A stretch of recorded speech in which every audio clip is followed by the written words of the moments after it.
It's time to move. Me too. Okay. Good evening or afternoon, everyone. Welcome to the Mayor and Council work session. This, June 1st, 2017 at 3 o'clock.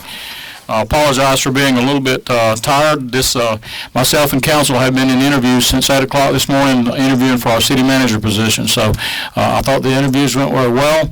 Appreciate everybody's participation and some really, really good questions. And hopefully we'll have a new city manager in here before long. So with that said, tab A1, Villarica North Bypass update. Ms. Vicki? Good afternoon, Mayor and Council. At our last meeting, we discussed getting an update from staff regarding the North Loop Bypass project. We thought it probably be most appropriate, based on some of the questions that you might also have, to really just have Georgia DOT and the representative that's working on the design itself come in. So I will defer to them if that's okay. Thank you. Good afternoon. My name is Robert Renwick with Keck and Wood, and we are the design engineer for the Villarica Bypass project. And I'm just going to give you all a status update as to what we've completed up till this point, where we are now, and where we are going over the next couple of years to get this project constructed. So we've been working on this for a while, and we have completed what we call preliminary plans. We've completed and have an approved environmental document for the project, which allowed us and GDOT to begin acquiring the right-of-way for the project. Over the course of the project, especially last year, there's been some concern at the intersections at Industrial Boulevard, Rockmart Road, State Route 101, and then what will be a new intersection with the bypass at State Route 61, very close to Pumpkintown Road. So last year, GDOT district traffic operations personnel determined that it would be ideal to construct roundabouts at those two locations instead of what was previously proposed as intersections. So we've got another consultant, MSA, brought onto our team to their roundabout specialist to help us out with that. Earlier this spring, we finalized a revised contract with Villarica and y'all with the Georgia DOT to revise the plans to incorporate those roundabouts. So we've just gotten started on that. We had a kickoff meeting with all the stakeholders in April, and we began developing those roundabout layouts. Currently, there are 20 of 54 parcels that are being acquired that are on hold until we can further develop the roundabout layouts and the right-of-way limits needed for those roundabouts. So currently we are continuing to develop those plans. There's going to be a little bit more environmental work that has to be done because of the those changes. The next major milestone is going to be a public meeting to display those roundabouts, to let the public know what's coming and allow them to provide their input on that. So that meeting is tentatively scheduled for July. Vicki has been, July 20th is what we were thinking. Vicki has been coordinating that location. So it's going to be, that's a Thursday evening. It's going to be most likely 5 to 8 o'clock in the evening for that.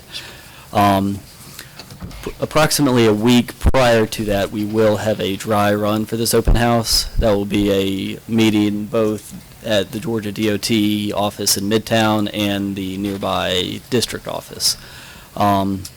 Elected officials are encouraged to attend that meeting if you'd like. Obviously nearby and the district office would be closest. Or if you'd prefer, we could present the detailed roundabout layouts to everybody and discuss the details of those ahead of the meeting. So that's another option. And then obviously everyone's encouraged to attend the public information open house as well on that July 20th.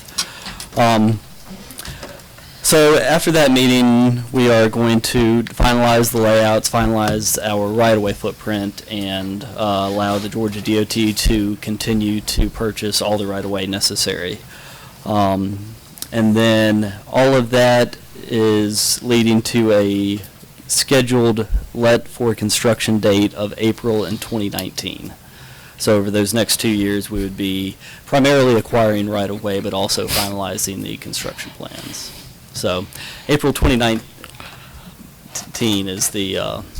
We're not laughing at you. I just wanted you to understand that. We're just, this council, the one to my left has been hearing this since the 60s, so. Yes, I know we've been looking at this since the 90s, my firm has, so. 1965. Is that right? I was not aware it went that far back. You wasn't born. I was not, no. But, if you have any questions on any of this. I do. I get questions.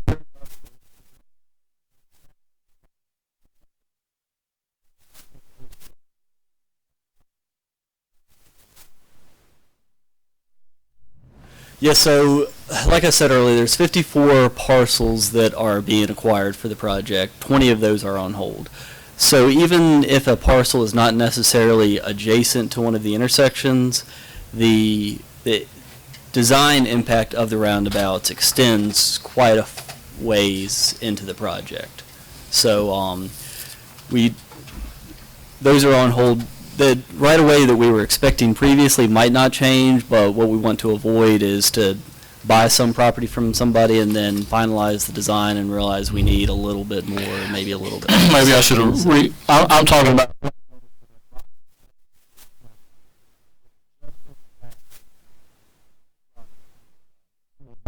Right.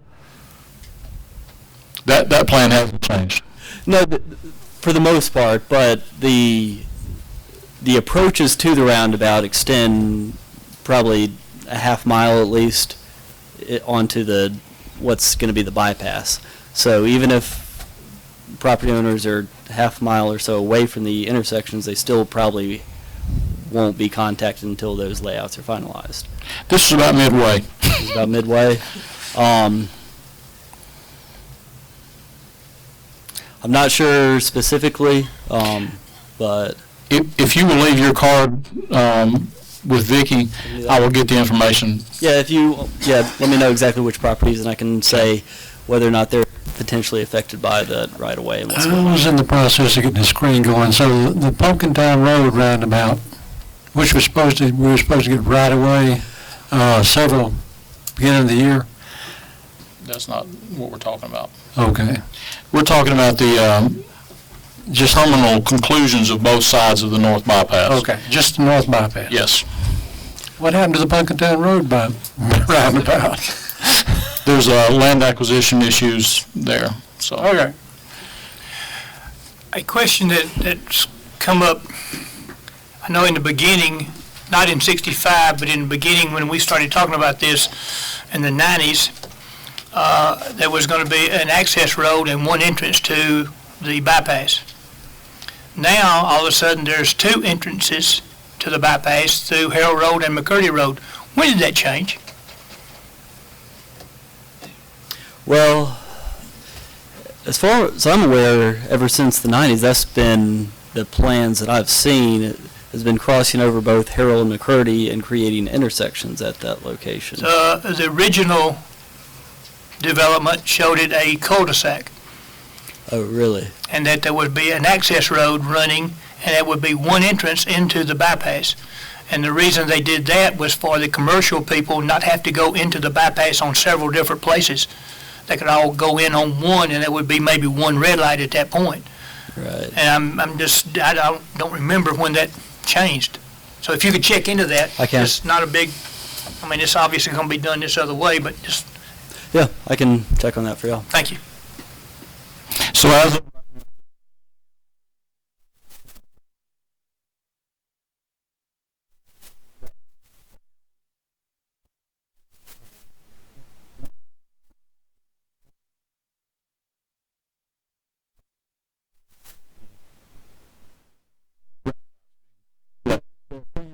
construct both the roundabouts and the bypass all at Gotcha. one time. So that April 2019 would be the entire project. So I just have to live 2 more years almost. Hopefully I'll live longer than that. You better. Is that the completion date, April 2019? Any questions? Any questions of the GDOT person that's here with us? Appreciate you being here. Appreciate both of y'all being here, by the way. Thank you all for having us. If not, thank y'all. The open house is in this district area, not the one in town. Where will that be? And is it about educating about the roundabout? Yes, we will display the entire project at the open house, but primarily the focus will be on the roundabouts because that's the latest development with the project. And where exactly are we planning to hold that? What we may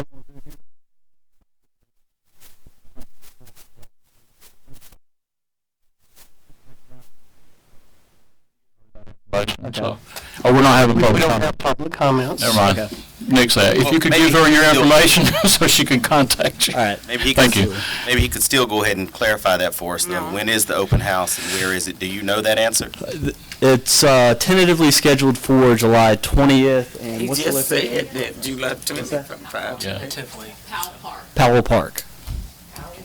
Yes. And you'll display the whole project there, but the focus is going to be on the roundabout. Yes, our plan is to have a display of the overall project and then enlargements of the roundabout so people can kind of dig into those a little bit more to see what those are going to look like. Okay, thank you. Thank you. Thank y'all. Okay, item 2. And we're going to take item 2 and item 3.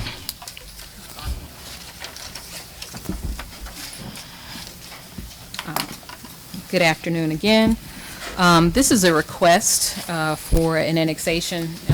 This is a deferral also from last month, but this is a request for annexation by Green Community Development. This is a 100% annexation method. This property is located along South Van Wert near Church Road. The application is represented by Mr. Christopher Hunt. Just to really quickly brief everyone, this request is to take it from Carroll County's agricultural zoning designation to what would be planned development for the city of Villa Rica. Just really quickly, the applicant, just so that you know, is not going to be here as well, so I will be answering all of the questions that you may have. The city received this request. This did go to the county, that we did not receive any land use objection from the county. Just to go back and address that. I'm sorry I missed that. We didn't. We did not receive a land use objection from the county. I just wanted to Okay. go as it Sorry. relates to the My fault. annexation I just request. missed what you said. Sure. Staff had an opportunity to thoroughly review the application. There are a couple of things that I'll just kind of quickly note and summarize from staff's analysis. The applicant modified the site plan from the original submission. What you have today is proposed 40 lots that's before you. We evaluated this based upon a number of things. One of the things was the comprehensive plan, and there's several elements within the comprehensive plan. I'll just really quickly go on to say, we looked at what the least intensive land use category was, which is residential, 1 to 4 dwelling units per acre. This particular plan was consistent with that future land use category. However, there's one thing that's probably most notable, and we've had this conversation. This area of this proposed annexation lies outside of the city's urban growth area. And essentially what that means is it's an area that is, the city has no future plans of sewering this area. So we had to certainly do a lot more investigation, if you will, into what they are proposing, which was a community septic system for these 40 lots planned development. Planned development is just slightly a little bit different. It allows for flexible zoning on the sites maybe the smaller lot size clustered homes. And so with that said, one of the things that was going to be important for us when we were reviewing and researching this proposed community septic system is really what that long-term impact would be based on the area. Staff certainly had an opportunity to talk to the county health department. We talked to the state EPD and the state's health department to really look at all of the criteria that they take into consideration when reviewing proposals such as this, and looking at the planned development zoning designation. What we have to certainly look at is the site design and layout, not just the total number of lots that are actually being proposed. So all of that to say, basically what staff looked at it was whether this particular septic, community septic, was going to be, it provided us enough information to really give the guidance that you would need on making a decision on a planned development zoning designation. And at this particular time, there just wasn't enough information and enough sign-off, if you will, from, in our opinion, would be those who would review do soil investigations, which would determine the amount of set-aside that would be required for replacement fields, and then ultimately what would be the number of lots that would really be allowable, if you will, based upon what they're proposing the community septic to allow. So there's just not enough information for a planned development zoning designation. So at this particular time, staff recommendation is denial based upon the proposed planned development zoning designation and class. This also went before the Planning Commission.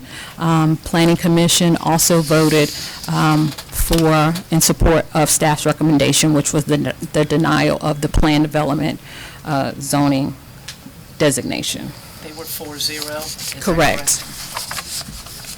Okay. Any questions of staff from council? The only thing I wasn't clear on is when you were talking about where the information has to come from. Do we have enough information? And you mentioned soil, so, sorry. In layman's terms, are you basically saying, we don't know whether this type of septic system will work in this environment and those soil? Am I hearing that right, or? Right. So there are a couple of things that, in most instances, it would be someone would be proposing and doing the soil investigation analysis, which would be really in the land development stage. This is a very different situation when you have to consider a planned development zoning designation, and planned development really is, like, again, it's not just what the number of lots that you're going to allow, but it's also how those homes are going to be clustered, how the layout is exactly going to occur, and number one, do you have sufficient open space? We do have requirements for open space, but you don't know if that's even going to be sufficient because you don't have the information from the soil investigation or the analysis that would normally occur. And so in this particular instance, the property owner, it probably would have done them to do a little bit more due diligence on the front end to be able to better articulate how planned development would, how the planned development zoning class and this particular project would lay out, and if there's sufficient open space that's set aside for replacement fields. I don't know whether, you know, a system like this, what the ongoing maintenance, and that's something that we certainly documented so that you would know ultimately if this is something that's appropriate for a residential single family, but that's really how we had to look at it. There was more information to be needed for a planned development zoning class and the number of lots that they were proposing. Any further questions of staff? Are there any questions necessary for the planning and zoning? Since we have the staff and planning and zoning on the same page, that probably isn't necessary, but we certainly have at least two members here. Okay, if not? Thank you. Moving right along, item 3. Or item 4?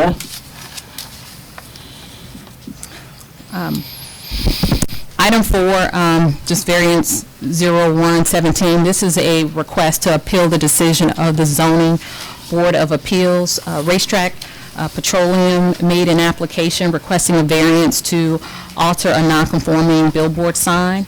That item went before the Zoning Board of Appeals during its April agenda, and there was a decision to support staff's recommendation of denial. I do believe the applicant is here. Just really quickly, that property is located at 123 Commerce Drive, Villa Rica, Georgia. Staff's recommendation was still denial in this case.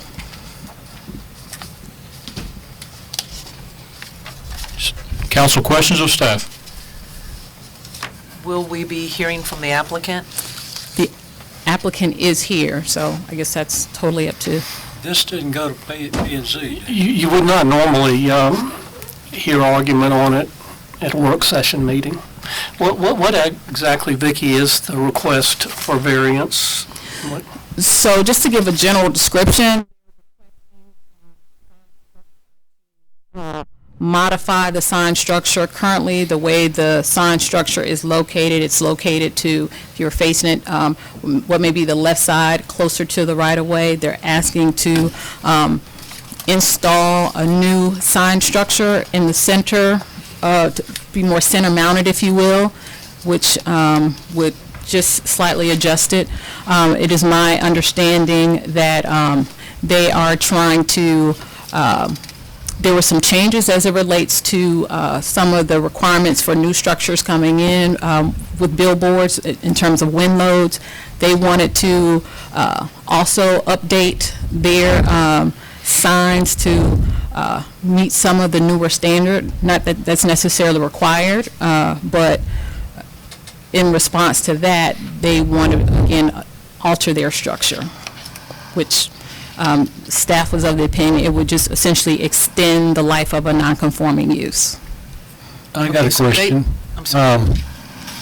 The sign now has the pole on the left-hand side, and they want to go to the center pole. Is that, I was to the understanding that was because of Georgia law.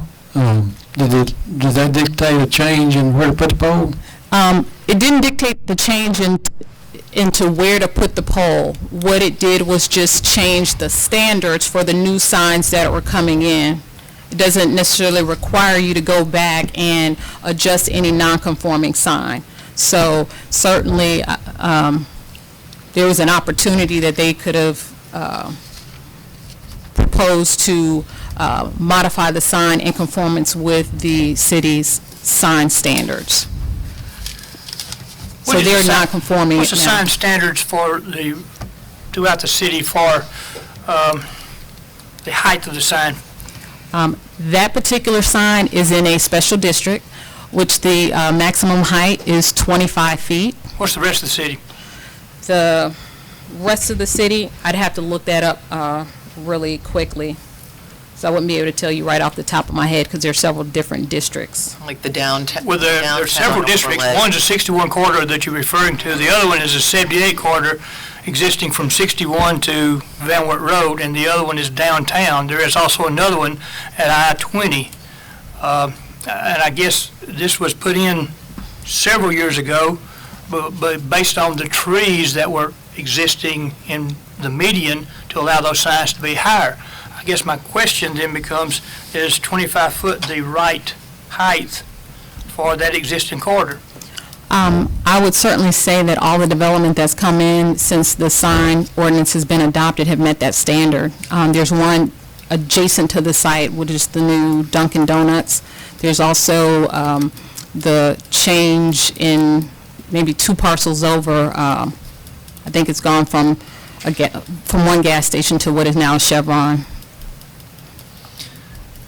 Would you mind looking to make sure that the corridor from Highway 78, what we refer to as the 61 corridor, and the corridor down 78, what the signage height is?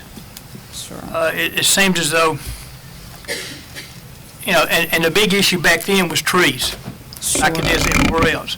And I had thought that the council had made the corridors existing higher simply because of those tree levels that people could not see when they come off the interstate. That also exists down 78, roughly from 61 to the south Van Wert, north Van Wert intersection. It'll be interesting to see what. The trees on, just to mention, the trees on the median are gone now. Okay, so, correct me if I'm wrong, I want to make sure I understand this. We have a sign ordinance that requires that we allow certain heights and certain sizes. Had they left their sign alone, it would be, in a sense, grandfathered in. They could leave it the way it is until something happens to it. It decays and is falling over, a storm hits it. Then if they were to put up a new sign, or in this case, move the sign, you've now changed what was grandfathered in. So you now have to come under the existing ordinance that we have in effect. Correct. What they want to do, they want a variance that will put it 20 feet higher than our current ordinance, and they want, for the display area, a total of 403 plus square feet, whereas we allow 100 square feet area. Correct. And the other businesses that have come in recently, Dunkin' Donuts, whatever, they've all had to adhere by our current ordinance. Correct. So if we were to give the variance, we would be giving them something that we didn't allow the other new places that came in. Correct. Am I on the, okay. Let me make sure If I can- I'm in there with you. You said 20 foot higher, but this thing says it's 45 foot overall and never changes. The diagram I'm looking at here, the new one is 45. It's not changing from its current, right? They just wanted to move it. They didn't want to change it from its current height, but because they're moving it, And modifying the sign structure. Yes. it knocks them into, hey, we have a new sign ordinance, just like when you redevelop things. Correct. Okay. If I may go back and answer one of the original questions, the maximum sign height for Highway 61 is 25 feet. The maximum sign height for Highway 78 is 10 feet. So certainly trees may have been part of the consideration, but customarily it's also the entire right-of-way width that, most jurisdictions look at to understand what the right-of-way width and the speed limit, which allows them to kind of make some determination or not variances, but provide for differing sign heights in different districts. When was this passed? This went into effect April of last year. Changed it about 4 times.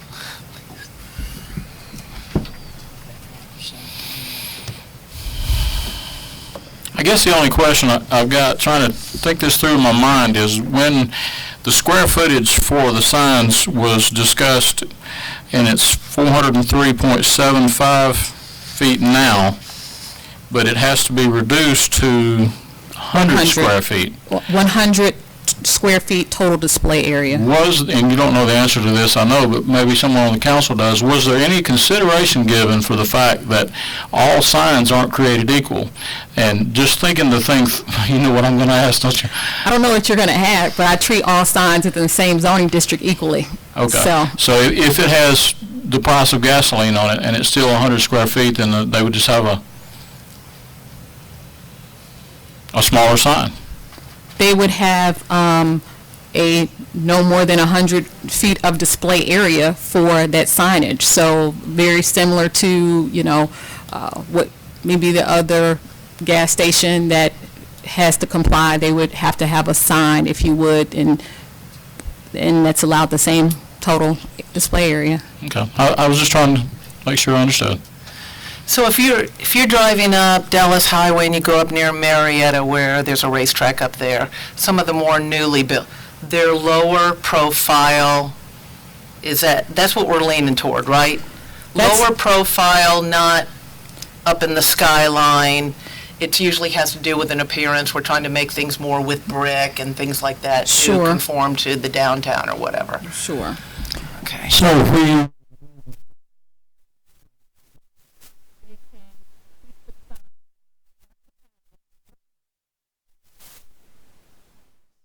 That's what their options are. Because the current sign is grandfathered in.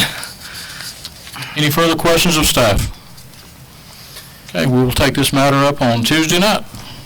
And at that time, they'll have an opportunity to make a presentation. Correct. Yeah, and if there is some conflict between the way we're understanding this, y'all make sure you talk, and so it's very clear to us by the time we get to Tuesday. Because I sense that there's a conflict here. I want to make sure we totally understand it. Item number 5. This is simply a request for alcoholic beverage license. The request is at 157 Commerce Road, Villa Rica, Georgia. This is essentially a change in ownership. This is application by Shadid Raza Imran Shala Brothers LLC, doing business as Chevron Food Mart. Questions of staff?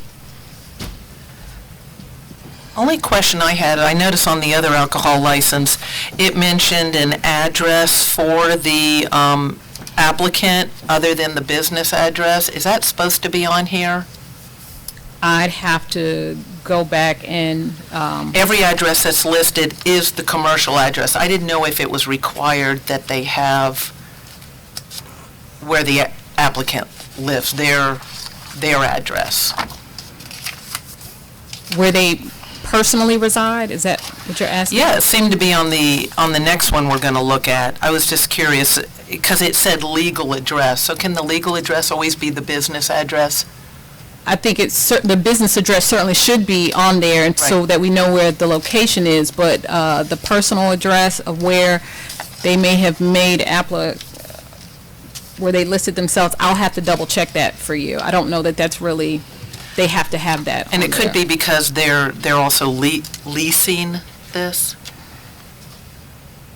Let me double check for you. That potentially could, but I'll have to double check it for you. Further questions?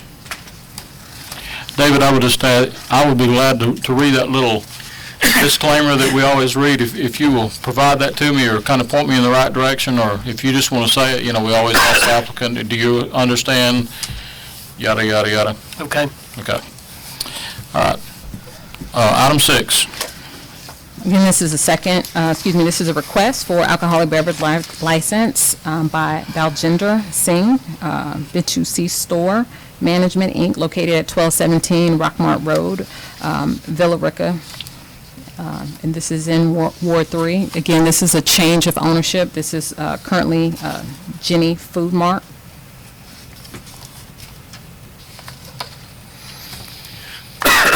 Questions? So change of ownership, is the same person going to be running it? Is the owner running it, or are we dealing with two different entities? It was my understanding it was a change, a different owner altogether. Okay. And that's who will have the license? Correct.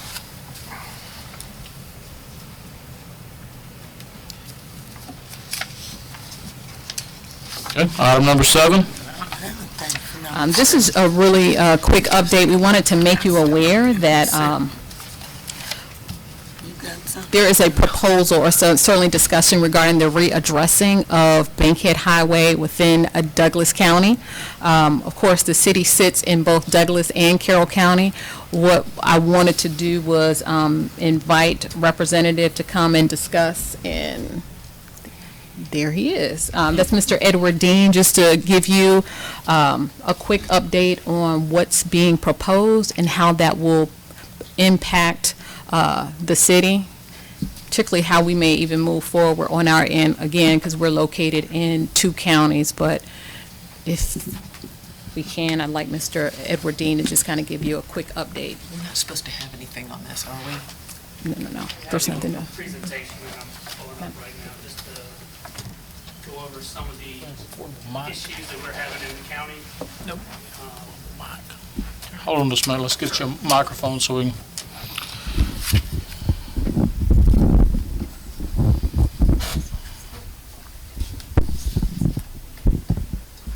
Can you hear me now? Okay. I'm Ed Dean. I'm the GIS manager for Douglas County. We also handle the addressing for the county in our department.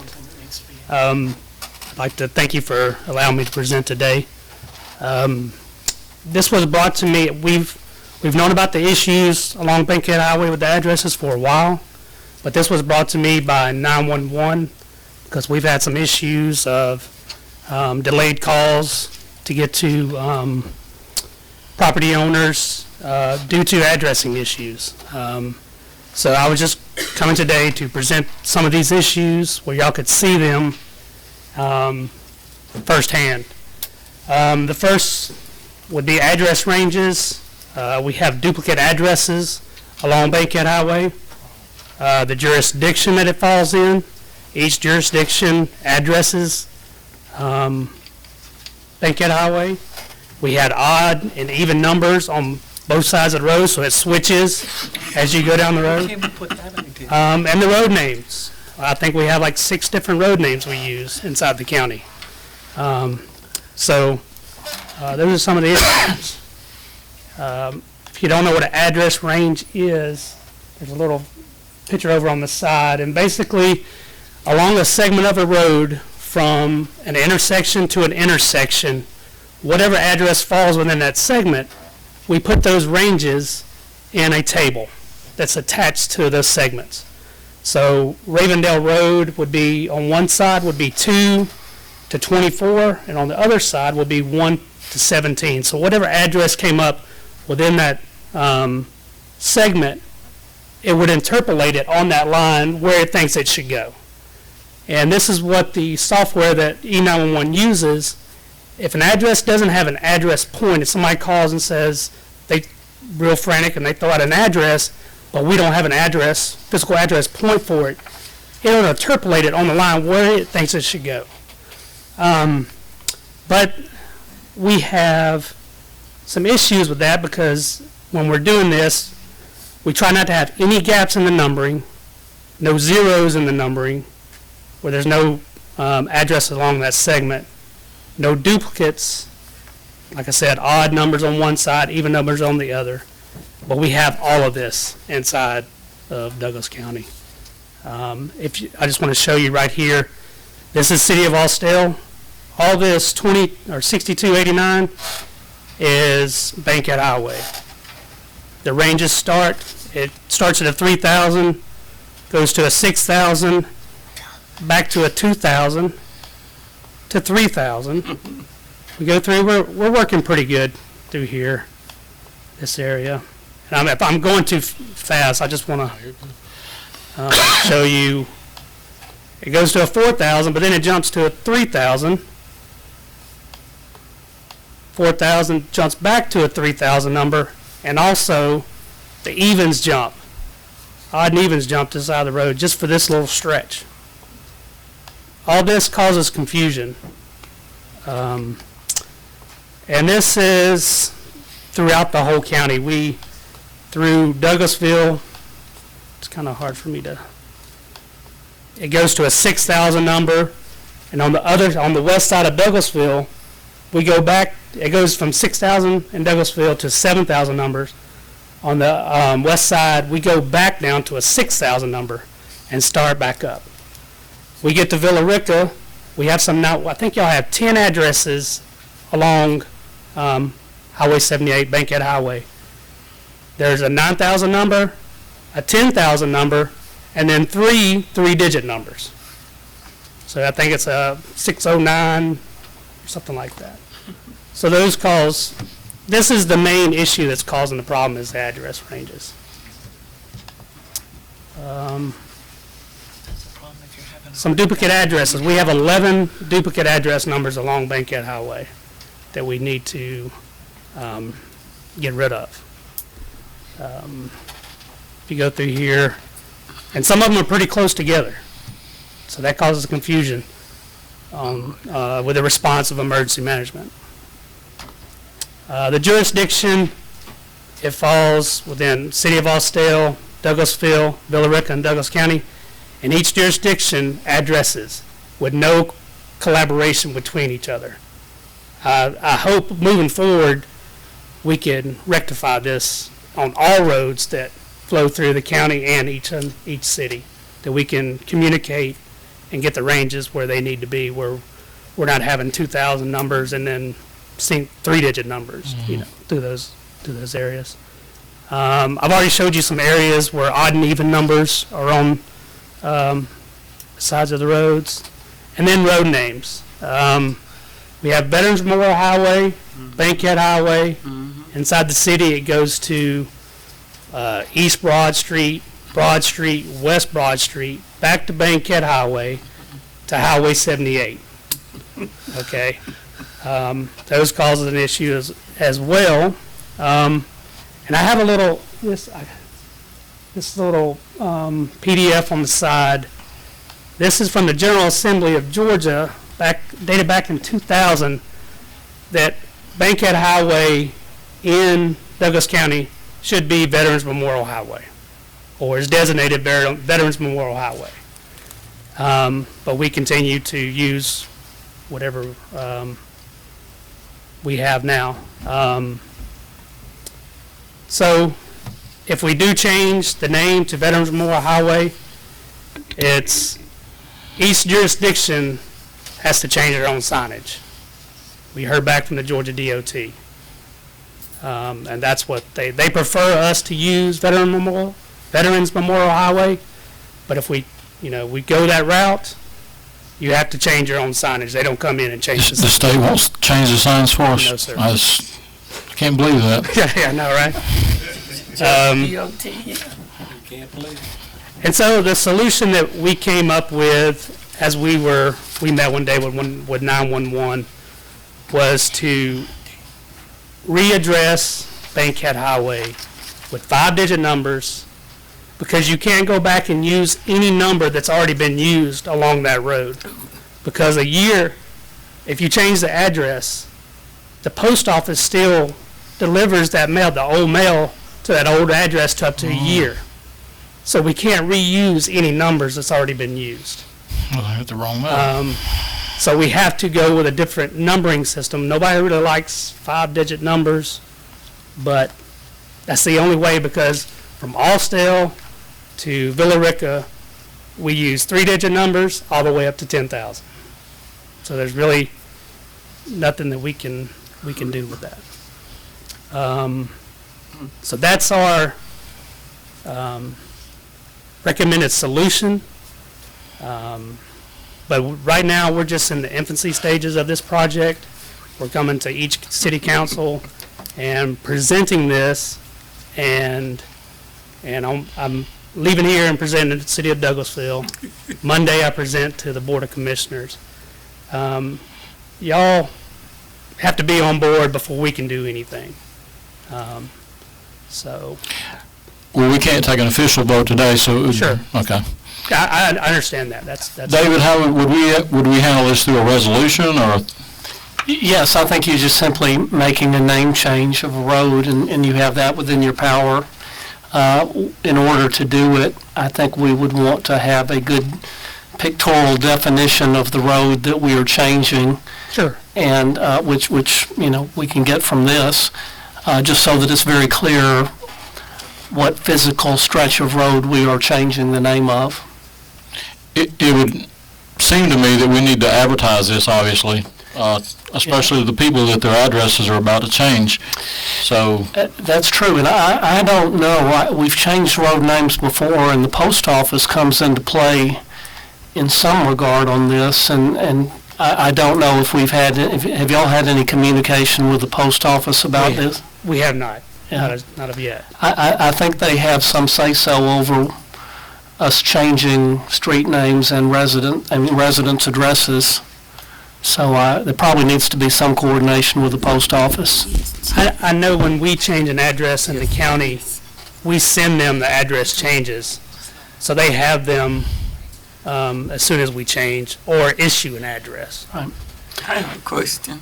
Would the streets off from the highway change? Like if you stayed on Johnson Street or whatever, that doesn't change, does it? No, It's no, ma'am. just the main highway. Just the main But the number would change. The numbering along Bankhead Highway would change. Oh, okay. Your number would change. And Bankhead Highway becomes Veterans Memorial Highway? That's Yes, sir. Would you, I don't see Villa Rica at all on this thing. Well, I'm trying to get there. It's, Yeah, I don't understand who's going to be affected in Villa Rica. I Go with-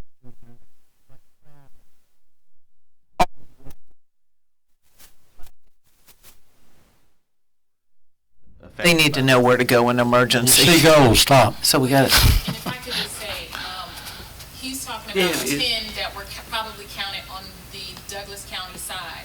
So, from an addressing standpoint, there needs to be consistency because, Ray's point, you sit in 2 counties. So, your conversation ends at the county line. The question is, how do we Ours move doesn't. forward as a city when you sit, are you going to, is the Douglas County side going to be up to, if it's Veterans Memorial, what is the conversation, the rest of the city limits, if there's going to be some consistency and continuity as it relates to addressing? Yeah, it sounds like we're only getting part of the picture here. Sure. Yeah, that's a bigger question for us. He's only talking about the Douglas County side. That's why I wanted to add that part. sure. These are the addresses on the screen that are affected. So when it crosses into Carroll County, you're out of it, you're just Douglas County. Yeah, I'm just Douglas County. The question, Cross into Carroll County right there. question I have is that you're changing the addresses for structures. Sure. Yes, How sir. about the vacant lots? We don't address vacant lots. Okay. But we do You give, have to plan for them. we plan for them. We give a little buffer. If there's one address that's, let's say 9470, and then there's a big 10-acre plot in between it, we will give a buffer number to the next one that has a structure on it. So if anything ever happens, any development ever happens, we've accounted for those address numbers. Okay. Because some houses are vacant. Now, if it's a structure on that piece of property but it's vacant, how would you handle that? Because I see one here, I know that it's vacant, but it's a house down there. It still have to be an address. Yeah, there would still have to be an address for it. Oh, okay, Because something could happen there. okay.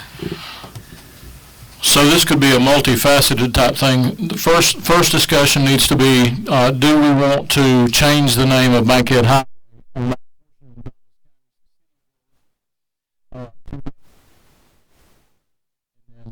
Just a public awareness of letting the residents know that those addresses will change, whether it's through us or through Douglas County.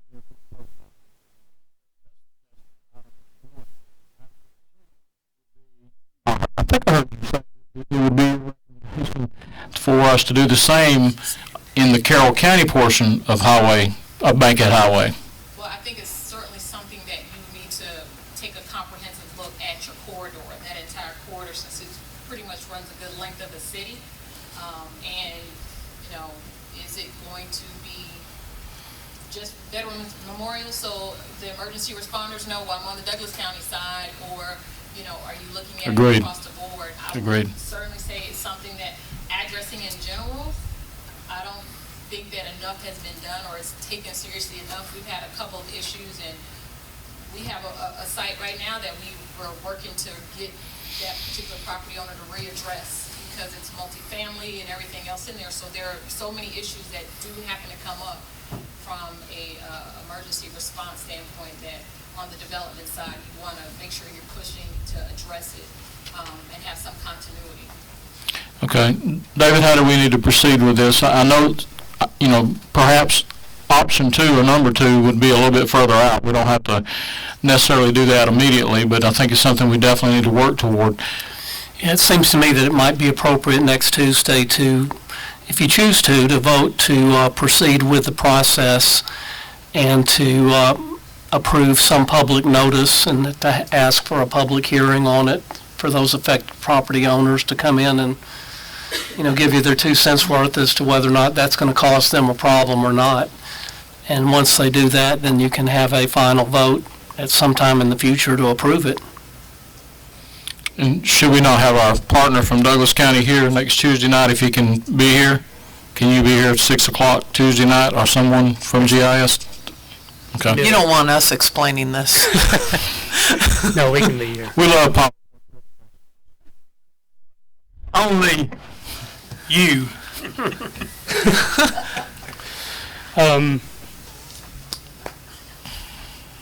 The county, like I said, I'm going to present to the county Board of Commissioners Monday morning and see if we're authorized to do that. And then our plan is, moving forward, is to have maybe 2 public hearings.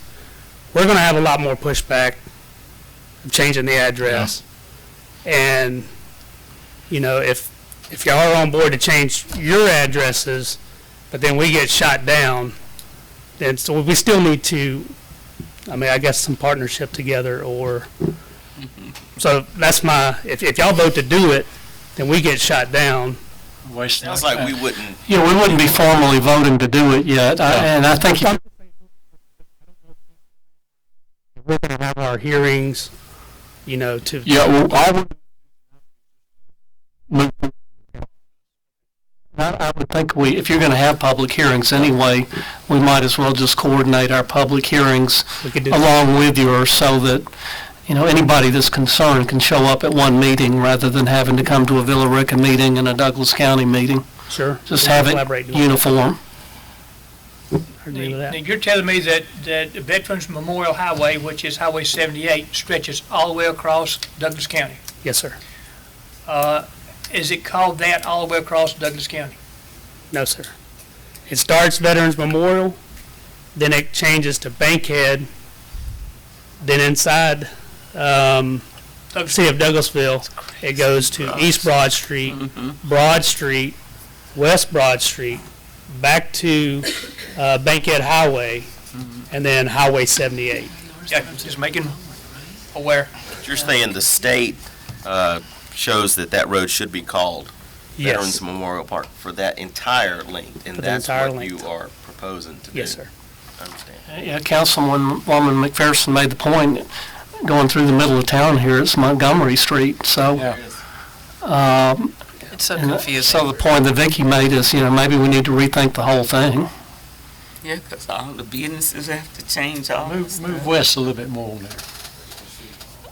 I don't think we have a Veterans Memorial Highway in Villa Rica, and so, I would certainly like to look at that down the road. City Hall would change. We have Montgomery, 78, and what else? Bankhead. Bankhead. East Bankhead. Montgomery, West Bankhead. Bankhead. Yeah, 'cause City Hall is West Bankhead. Yeah. It's so confusing for people. Before we move on to the next item, Vicki pointed out to me that there is one item that needs to be added to the work session, or to the meeting on Tuesday. It's not listed on the work session, which is a conditional development, conditional use. So she's going to explain what it is, and we need to add that to the council meeting on Tuesday. So that would be item A8. Correct. What is it again, Vicki?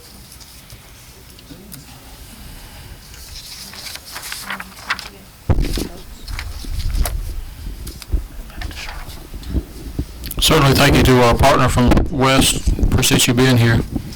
Sound like if that goes forward, we're going to. East, we're west, you're east.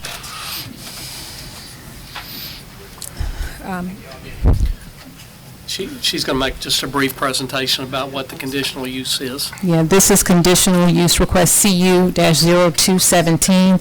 The applicant is Stewart's Villa Inc., represented by it's a total of roughly 2.9 acres. This is a request to, a conditional use to allow for goats on the property. This property is currently zoned downtown commercial. mixed use, excuse me. So staff reviewed the application. Certainly, the comprehensive plan does not address livestock as part of its plan policies. We did certainly look at and evaluate the request, and just so you know, the request would be for a period of 2 years to basically utilize the goats to clear the property. That's another kudzu eating machine? Is this CU 0217? CU 0217, And it correct. says the planning and zoning tabled it. Correct, but that's their recommendation. I would still need to bring it before you, Okay. so you can decide whether you accept their recommendation to table it. But essentially, we looked at what we thought the impacts would be, that essentially where we thought there may be the most impact would be to the adjacent residential zoning, which was single-family, they're attached. The city council did recently approve the use of goats for clearing in a residential area as well, so I wanted to just bring that to your attention. Staff's ultimately, we made some recommendations as related to approval with just the condition that we ensure that, number one, that there's no more than a maximum of 5 goats, and that the area be properly fenced off and set back 10 feet from what would be the commercial frontage along East Wilson. How many goats did we approve on North Street? 5. 5, okay. Told y'all about them goats, y'all wouldn't listen. And, I'm sorry, I'll go A back. herding dog, right? And 2 dogs to, I yeah, was gonna- yes. 2, okay. So, kind again, are they? Planning Commission recommendation was deferral. Their question specifically centered around the type of fencing. They wanted the applicant to be able to provide more information on the fencing to secure the property. Any questions of staff? If I can get Councilman Best to quit just for a second. Act professional. You know, it's not that it's not a serious issue, it's just that you just handle a lot of unique situations sometime. I mean, I've learned so much about goats, and I've learned more about chickens and some things about rabbits and things I didn't know anything about before I had this job. And It's a resume. learning some more, because I do want to know more details on this, like, And I think, you know,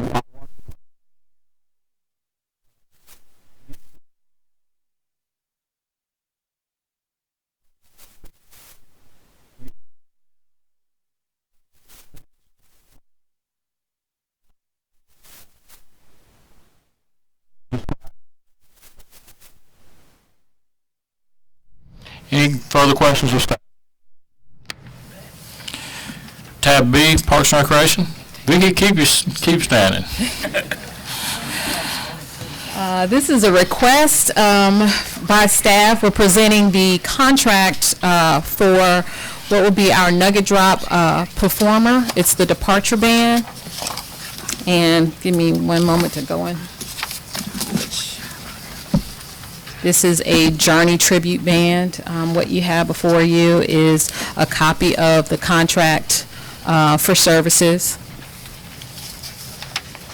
And this particular band is $4,500.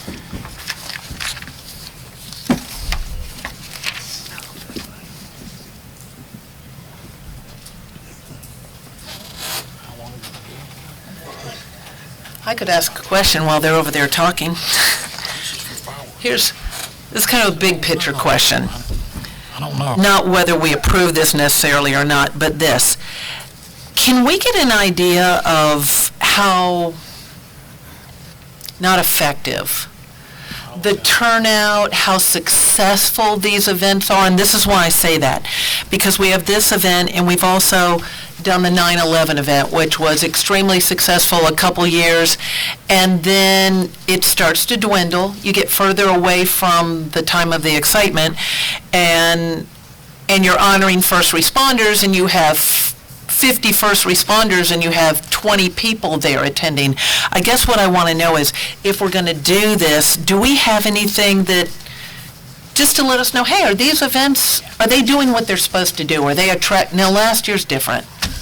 The Wasn't rain last during year the- cold the rain cold and, rain. yeah, and it's a family event, but it, it goes past midnight, so is it really a family event? I just want to know if we're doing these, if they're worth doing. Are they successful? How many people are turning out for these things? Should we keep doing them, or, hey, it worked great for 3 years and now it doesn't work well? That's all I want to know as we move forward. Yeah, I think that's a very good point. And when we have our budget workshops and when we have our planning retreat, I think those are the time because this is already a budgeted item, correct? You're This just is, asking for and- approval. And because it's a contract, is Right, really the right. main thing. It's certainly within the budget to do it, but because it's a contract, it's coming before you for approval. So, but since it is going to happen, if y'all would just make sure you see, how's this working? When it comes up. Should we do this every year? Are people coming? Okey dokey. On January the 1st, do we have any type of alternate venue that if the weather is terrible, something like this can be moved to? Because Departure it's one of the biggest bands that ever comes to Carrollton down there, and they usually have thousands of people show up for it. Which would be great if thousands of people show up for this, but if it's 5 degrees and raining, is there any alternate venue that we have that on a short notice you can say, well, we're moving it to The the Civic Flex or the Avanti building? Yeah, it's the Avanti building. This was Certainly,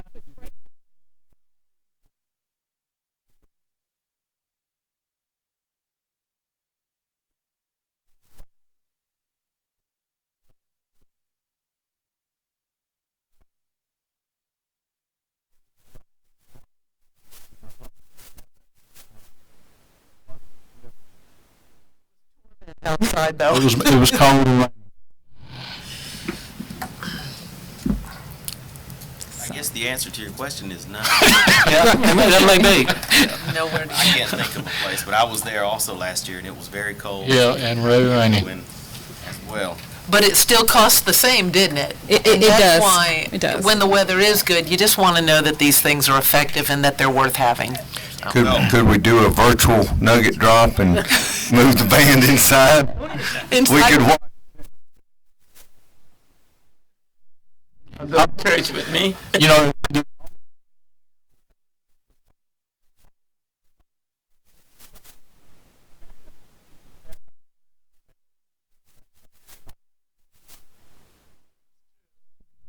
well, they're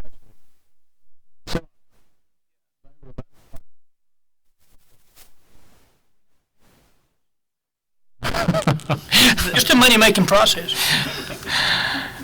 Any further questions?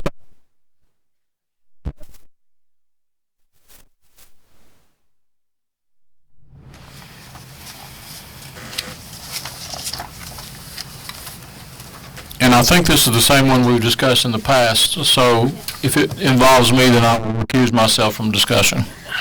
Okay, the last meeting, this was tabled because it was brought off the consent agenda. This is regarding the amendment to the retirement plan to allow in-service distributions for a person who has been a city employee and is vested in the retirement plan and then becomes an elected official after they retire or resign from their post as a city employee. David? Yeah, and it was tabled in that order to give me additional time to look into it to see if this proposed amendment actually did achieve the result which I think the council desired. And the answer to that question at this point is still no. It does reduce the age of early retirement for an employee who is in service, who's still working for the city from 65 to 62. This amendment does do that, but it does not lower it from 65 to 55, which is what I think when this was originally requested of GMA, that was what the desired result was to reduce it from 65 to 55, which is the age of early retirement for an employee who is not in service. And that term "in service" is the key thing here, is because you're in service if you're still working for the city. And, you know, if you were a 20-year employee, quit, and then came back to work for the city in some other capacity later, then you're in service, and you can't begin to draw early retirement until you're 62. That's their interpretation. That's what they've stuck with. And they have given me the opportunity to go out and try and find some authority that would cause them to change that, but the GMA policy at this point has been that we're not going to change it because we don't want to jeopardize the entire GMA retirement plan overall. And they have been cooperative. They have spent extra time researching to try and find a way to make it happen, but according to their lawyers, it can't happen. So we're going to vote on something that can't happen? No.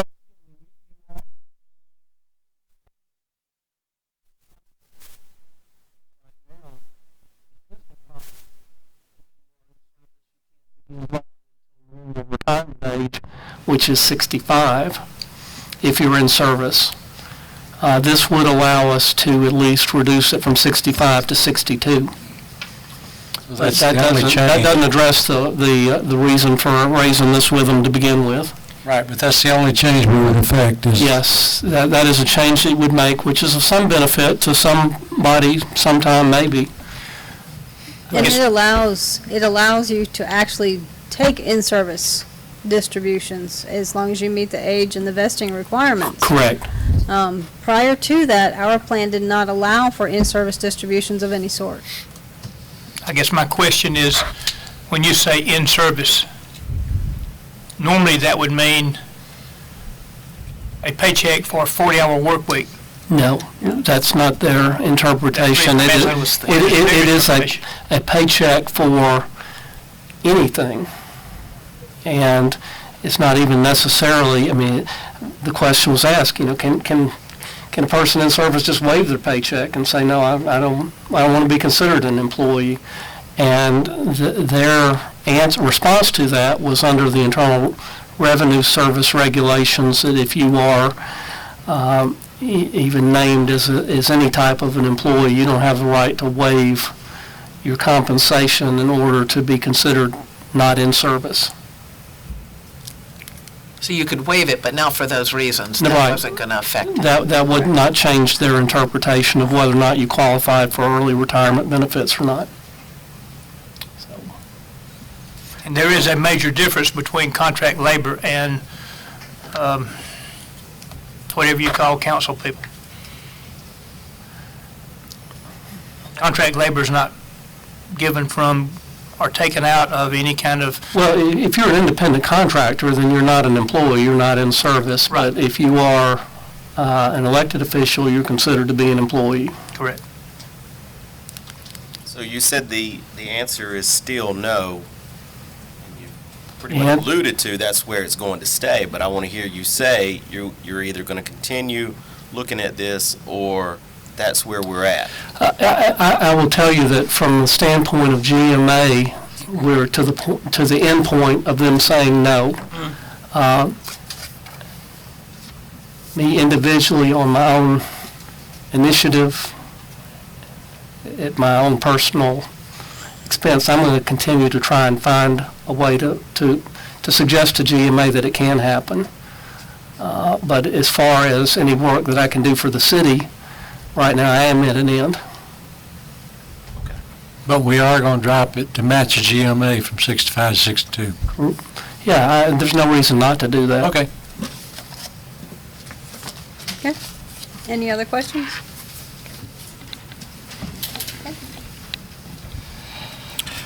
Tab D, Finance. Sarah?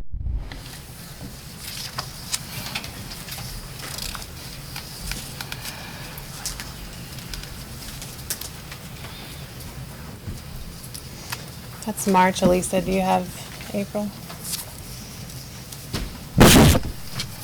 That's March.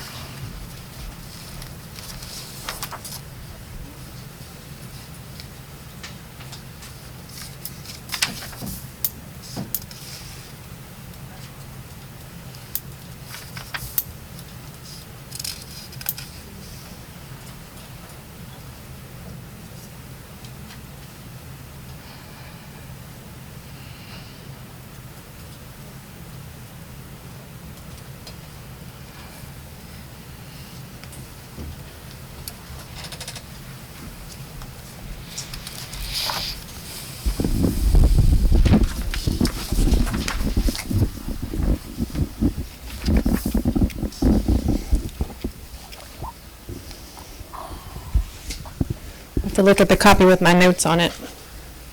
The city clerk scanned the wrong one. Our certified city clerk. On certification. Didn't we just have clerk of the year or something like that, honoring all clerks in Georgia?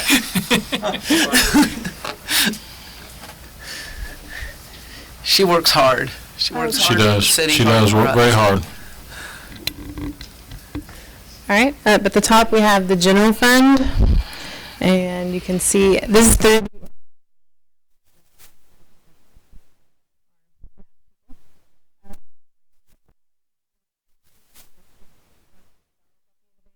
it is higher at the beginning of the year because we've just gotten in all of our property tax money.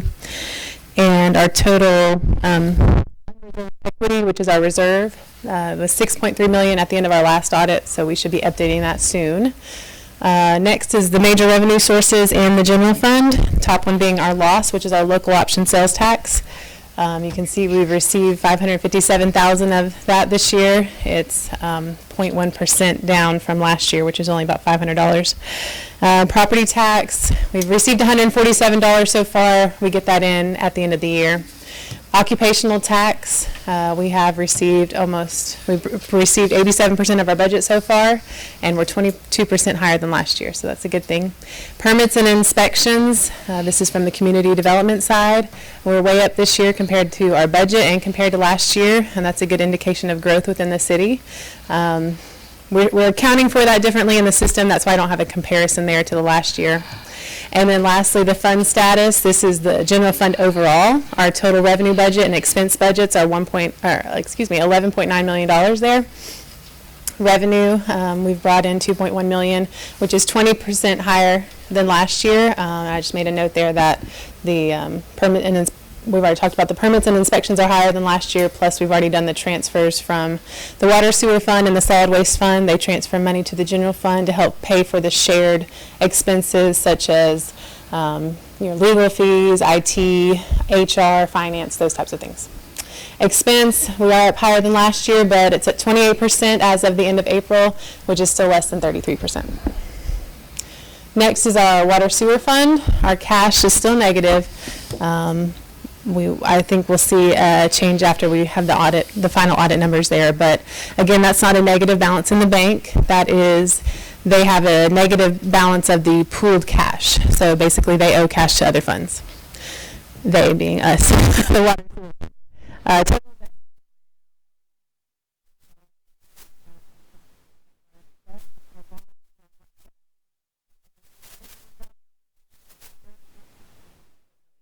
Which is just slightly less expenses. So if you think of your household, try to save for future expenses if you were to lose your job.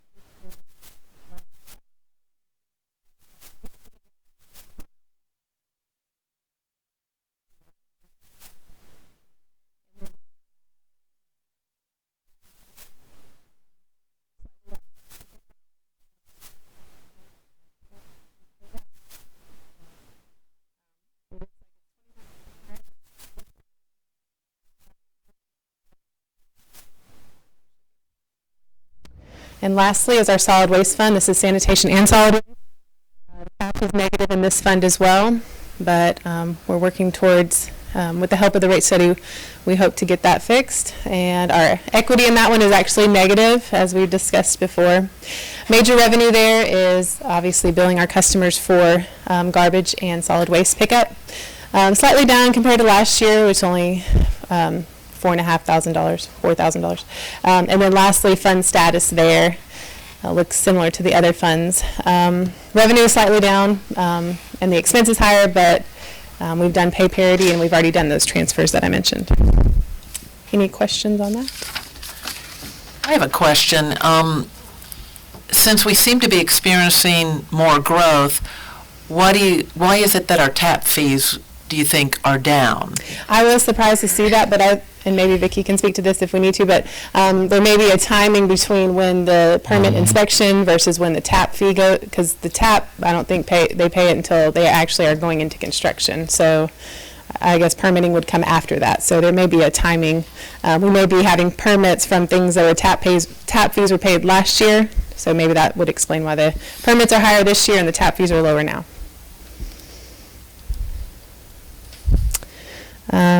I do want to mention the check register is out online. We do put all the check registers. So I just finished the May one, and that's out there now. So just for the public's information,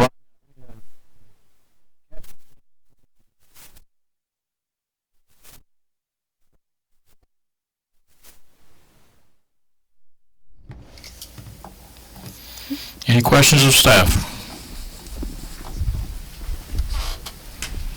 Okay, item 2. Who's going to handle this? BR 549?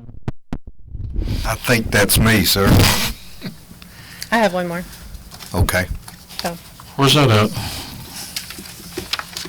Emergency purchase. That's, Or are you going to do it? I can do it. Are you missing something? I didn't get it. Did I?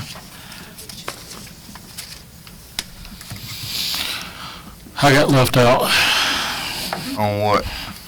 What we're talking about? 53,000. Emergency purchases? She said she had one more. Which is the emergency purchases, though, right? Oh, okay, I've got that one on. Item number 2. Yeah, that's what I've got it, but I thought she went up there. Who's going to do it? I don't care. Okay.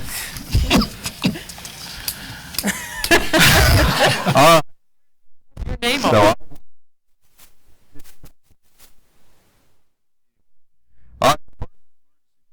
was lift station pump replacements at Shoreline Drive. Basically, it was the lift station had issues, and it was imperative that we handled it quickly because it could have spilled into the creek beside it. So that was completed. That was $12,893.65 plus $12,894.41. Second one was emergency repair of the West Plant influent HP pump. The pump was pulled, rebuilt, and reinstalled. There's also a backup pump in place that functions to make sure that's good. That was $14,547.33. And the last one was the repair of the collapsed forced sewer main under Sweet Bay Drive. It collapsed under the road, about 400 feet under the center of the road to a manhole. Pipe was replaced, road repaired, and is flowing properly with no problems. That was $13,426.61. Our purchasing and procurement ordinance allows the city manager to authorize purchases up to $10,000, and anything above that, if we have an emergency, the department head has the authorization to move forward with a purchase, and in these cases, they all had to do with the sewer system on some level, so that could put the public at risk, so we went ahead and did those. Now we're asking the council to ratify those purchases. Questions of staff? If we don't pay it, who does? Well, since the work's already been done, I think that's... We've already paid them. It was an emergency. City manager, is that who's city manager? Oh. Okay. Thank you, Sarah. Thank you. Tab E, public. traffic calming device. Good afternoon, Mr. Mayor and Council.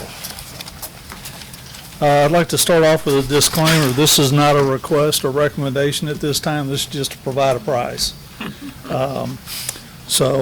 We actually, in your packet, you've got 2 prices there. We actually had 3. I just didn't include the third because it was twice of what the highest one was.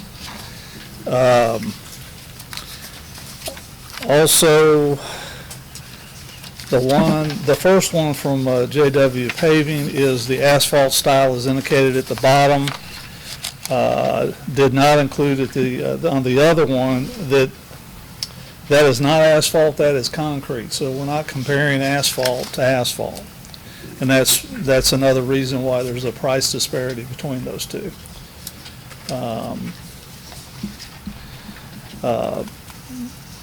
JW Paving has had experience in putting in speed humps in Mirror Lake already, and I think we got a pretty good price from them at a total of $4,885 for the size speed hump that would go in that location. The width of the road on Golfers Way is 24 foot, so the speed hump would actually measure 22 feet because it gives you a foot on either side for drainage along that gutter, and it would be 12 feet to 13 feet long.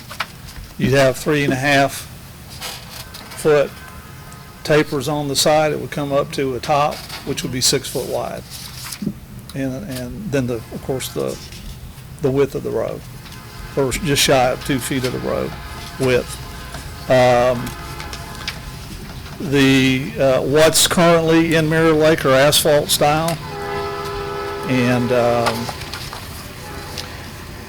there is a little bit difference in pricing there. I mean, $1,000 is quite a bit of difference. However, some of that difference is due to the complications and some of the problems that they have putting in a concrete speed hump. By that I mean they have to buy a minimal amount of concrete per load. That increases their cost as well. Because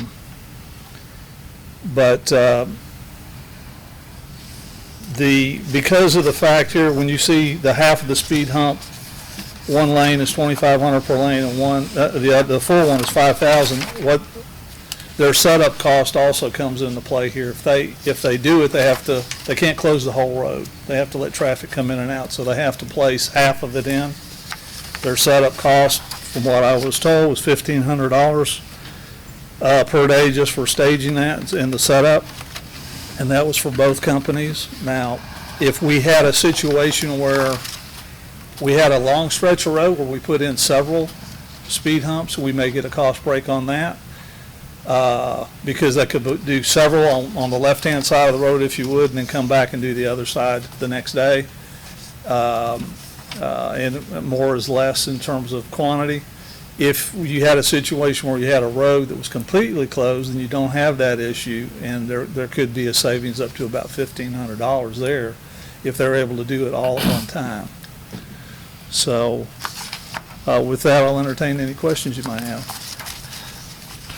Pete, are these the same ones that are on Shoreline?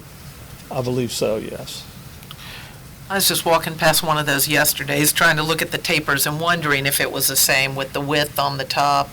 They're pretty close. There are a couple in Mirror Lake, like at the entrance coming in, that is small. Of course, you can tell that it's a much smaller one, but the ones on the Shoreline Parkway all the way down through there are pretty much similar size. They may be even a little bit shorter.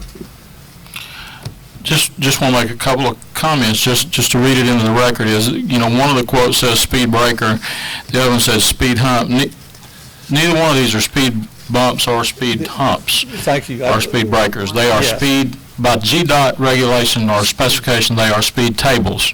Humps. These are humps, not the table. Tables are real wide, aren't they? The definition for the table, as I understand it, is a much larger one. which would be like a 22 to 24 foot, as far as the tabletop part of it. Or the overall part of it would be that big. The very top of the table is much wider. It'd be 12 to 16 feet on the top of it, as opposed to this one's only 6 foot. Can we verify? So if you could just verify that. And the other comment, couple of comments is $850 minimum for thermo is if we can get it for that, that's a good price, because RP charges more than that for a minimum show up. And then the other thing, of course, is it really shocks me that we can do it for $48.85 for asphalt and $59, a little over $1,000 more for concrete. Being in the business, that's if we can get concrete tabletops for $59, then that's what that's a better fix in my opinion than asphalt is. So even though I'm in the asphalt and concrete business, but that's a good price. And both of these are for humps, right? Not the bumps. For the hump, speed hump. We didn't get any for the bumps. No, because the bumps are just the smaller. I remember talking about it. And I don't want to talk 45 minutes about speed hump. I don't want to do that. But where are we at? What does this do for us? What does this council? What is the direction for staff at this point? We know now we have a price. We know the process of what it takes to get a speed calming device. Is that right? Well, that's my question. Yes. So there is a system in place, a procedure in place for the residents to approach staff. I'm going to have to defer to community development on that, because I just priced this. There's a system involved. The system does involve a traffic study. It also involves a petition. It requires certain, I don't want to capture it, in terms of certain results, if you will, from the traffic study. And based upon those results, that would be what would direct or what would qualify as you do meet the criteria to have the traffic calming devices installed versus you don't. We brought this before you because there was quite a bit of conversation. They had gone through the process. They didn't meet the warrants, if you would, and that's why it's before you today. I just think at the last meeting it simply was come back with a price. Public Works. Let me understand, we'd be going against our own policy since it did not meet the traffic study. Yeah, but my understanding of the ordinance, correct me if I'm wrong, I'm trying to remember back to the minutes we had when we did this, I did not look them up, is that if people requested it, this criteria, but when it came right down to it, the mayor and council could put speed humps and bumps wherever they want to. All over.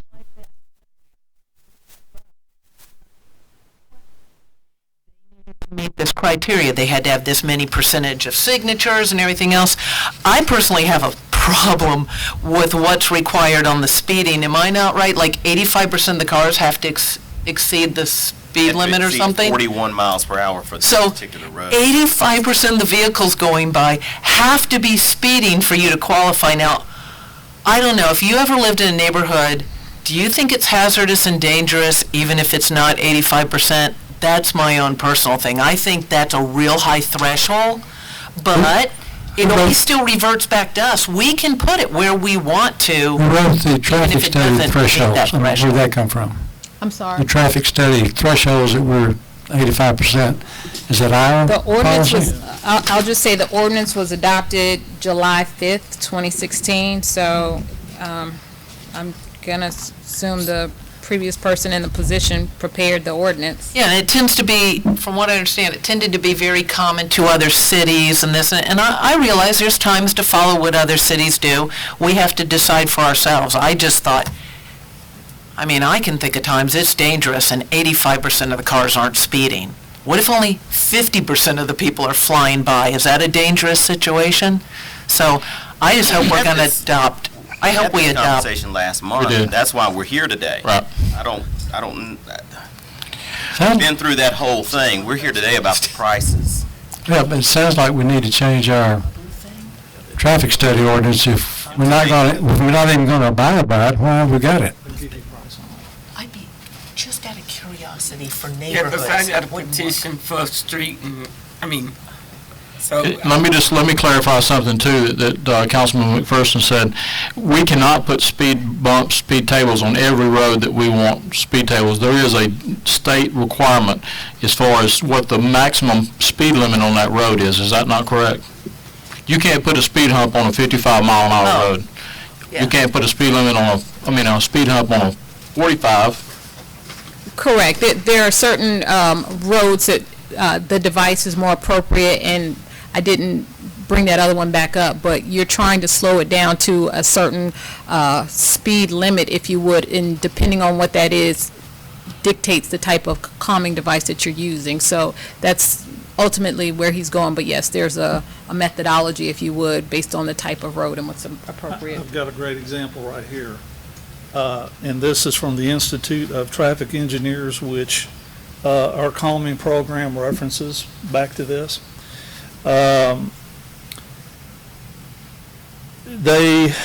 guidelines for a 12-foot speed hump use only where streets are classified as local, no more than 2 travel lanes or 40-foot pavement width, horizontal curve of 300-foot radius or more, vertical curve with adequate stopping sight distance, grade of 8% or less, Oh, that just lost me. posted speed limit of 30 miles per hour or less. And it goes on to no more than 5% of long wheelbase vehicles, which I think is an interesting one. Not on a primary emergency response route or a bus route, and majority of resident support. Those are the 9 bullets that they have as far as their recommended guidelines of where you would put a speed hump. Did you say 35 or less? 30 or less. 30 or less? Yes, ma'am. So what's the speed limit on Golfers Way? 24, I think, or 25. 24, but can be enforced at 30 or so. I'm talking. But then they can go 16 over that. Posted. Okay, so we have our process. I guess in the interest of not talking 45 minutes about speed humps again, what is council's direction to staff at this point? And more importantly, what's council's direction to the public?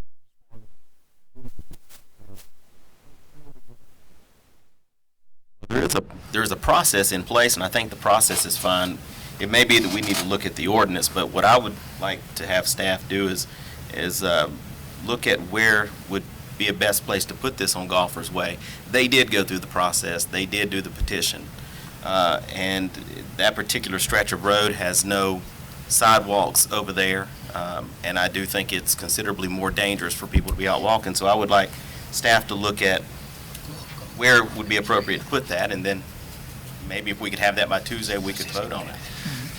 And at the same time, I think they need to look at the ordinance because we're going against our own ordinance. Be interesting to know if a school bus goes down it. School buses go down all kinds of, and they go over this thing on my street, which is the rubber one that doesn't hold up, but it holds up good when you have a street like mine. It works okay in small little cul-de-sac neighborhoods because they don't get the same amount of traffic. I believe when that talks about bus, that's talking about public transportation. I don't think that's talking about school buses. Oh, that's good, because they're up and down everything. Just listen to what the man said. He said bus. I would like to see them get their speed bump. Part of the reason is I think that 85% percentile is really high, but also they went through the effort of doing what they needed to get it. We have a few other streets in mind that we think also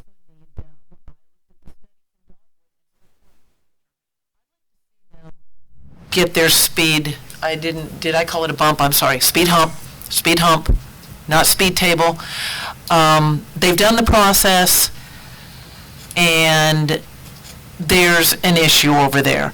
But in the big picture, and I know we'd have to have a consensus, I would like us to start budgeting for traffic calming in general. If we're going to be more pedestrian friendly, we're going to have to do a lot of things around here. so that people aren't constantly calling us about how they almost got killed on South Carroll.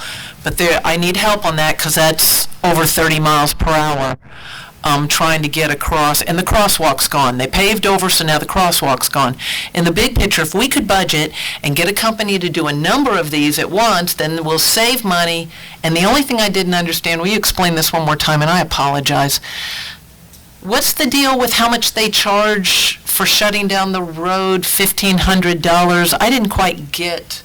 Well, it costs them to set up their equipment and everything and get their crew out there, and they have a minimum for that. So if you have to come out there for 2 days, it's double the price. In other words, if they could knock it out in 1 day, it would be one set price, but they have to come back for 2 days. And they can't knock it out in 1 day because they're not allowed to. You can't block the road. Traffic. You'd have to block the road if you did both lanes. Because then it's considered a safety issue. Well, there's only one way in, one way out. Yeah. In this application, it's. Unless you fly over it, you can't get out of Golfer's Way, okay. Okay, moving along, so next Tuesday, we will have your recommendation as to where the speed hump needs to be on Golfer's Way, and then the council will vote to approve or deny at that point, correct? Okay, Okay. thank you. Want to say anything, Ms. Shirley? Wave your signatures. Tab F, Economic Development / Main.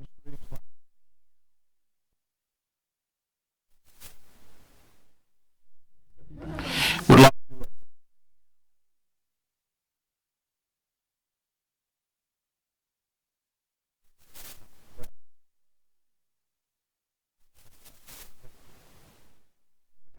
This PowerPoint. Oh. Okay, never mind. Oh, okay. So,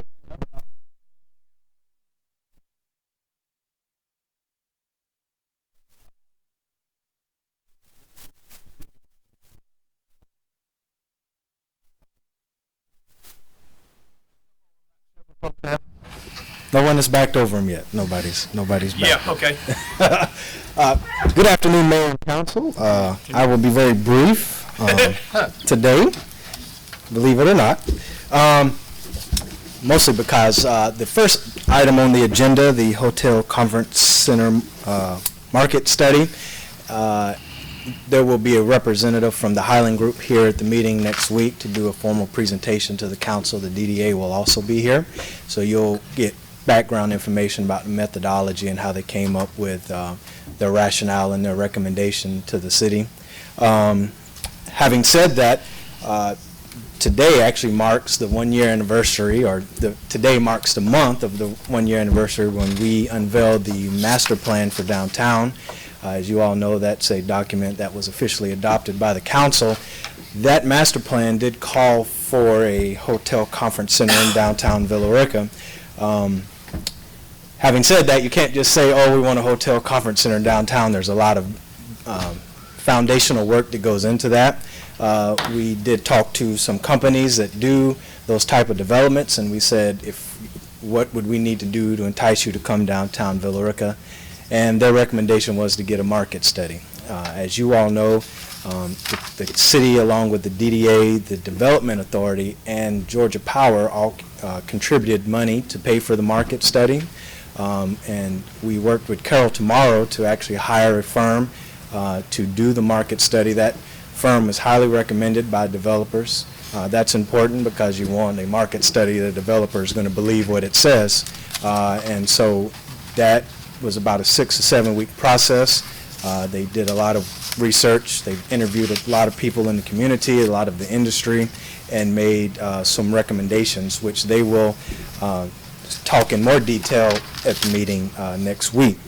So I won't go into much detail about that today, only to say that it wouldn't necessarily be on the agenda if it wasn't positive feedback. Any questions? Very good.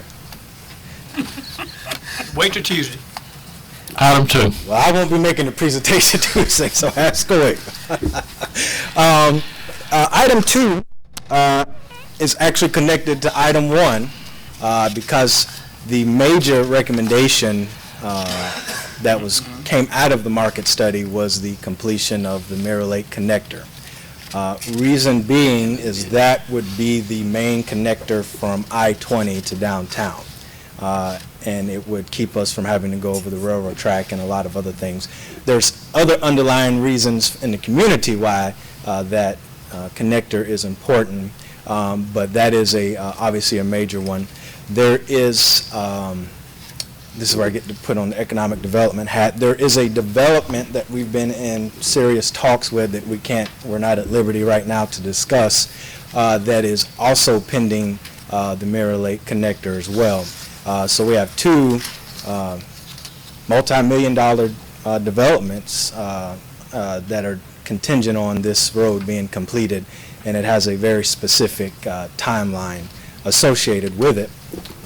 This is something that has been in the works for a long time. I will say I got involved with it just because it's a project that needs to kind of get some steam and move forward. And so we did a little research to figure out where we were at this point with it, and that's when we found that BM&K has actually been doing the work on behalf of the city. We reached out to them, figured out where they were in the process, and had them send us some updated information about the connector and their associated fees. They sent back a proposal to us, and it's a two-part proposal. One's design engineering. Basically, what I asked them to do was to give us a construction-ready project or shovel-ready project, as we heard, and then the other part is the actual physical construction of the connector. I will say that with speaking with finance, there is money budgeted in this year's budget to start this process for the Mirror Lake connector. So this is a budgeted item. We're just requesting from the council that we get approval to move forward with the engineering and study portion of the connector.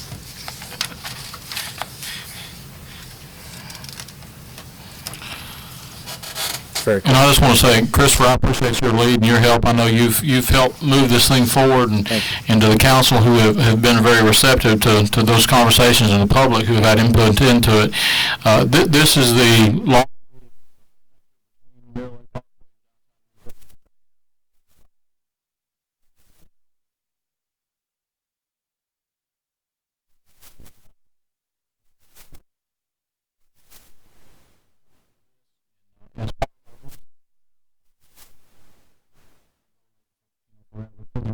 I agree. Do we have to bid out this design and engineering phase? Go ahead. I was going to say no. Because B&K is already. Professional services contract for engineering services, no. We would actually have to bid out the construction phase of it, All right. but for the design phase, no. One real quick question. As far as the hotel/conference center, would that be the same owner that is building both of those items? Well, so this, what we've got now is a document that we go out and market to developers. So we don't, this market study didn't say, oh, we have a developer that's signed on the line to build the project. What this is a document that tells developer that if you build this, the market, the Villa Rica market will sustain your product. Yes. So we still have to go to the next phase, which is to go and get this in front of developers and talk about exactly what that final. It would be our hope that it would go that direction. Yes. Okay. That's some more of the economic development part. We've had conversations with people thus far. There's some interest there. I'll just leave it at that. Further questions? Thank you, Christopher. Tab G, governing body. Excuse me, if I may say one thing, would it be possible, if it pleases the council and if the city clerk extraordinaire doesn't mind, because we are having this consultant come in, could we move this further up on the agenda so they're not? We don't have executive session, they can come back in and do it, Tim. I'll let them know. Oh, the other direction, What is the pleasure? Have mercy on the people, don't make them sit here. Yeah, we need to get to them quick. Get with our city manager and our clerk, and we will make that happen. Thank you very much. No power, 10, 15-minute, 20-minute PowerPoints. She's going to have it. Oh, well.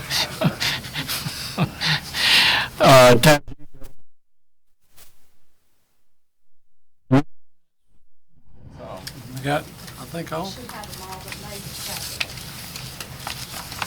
We have made the second by Tuesday? Yeah, that's a big stack. This would be a really good segue into something I'm going to point out tonight. This is our agenda for tonight, for tomorrow, for Tuesday. This is, the packets he's got. A couple of months ago,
it's a miracle.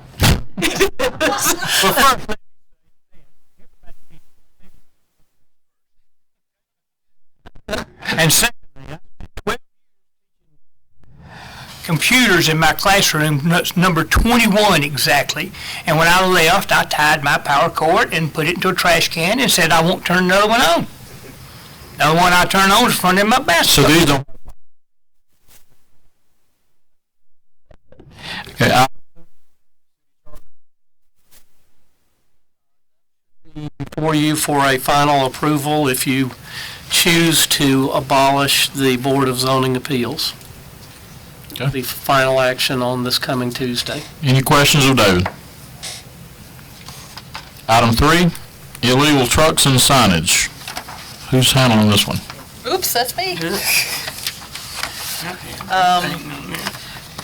Yeah, there's no paper to go with it, it's discussion only, and it's the issue on Punkintown/Mirror Lake Boulevard, and we've had 2 significant accidents recently with the asphalt truck that flipped over late at night, and also the 18-wheel rooms to go truck that decided to do a 180 down by Dr. Woodall's house.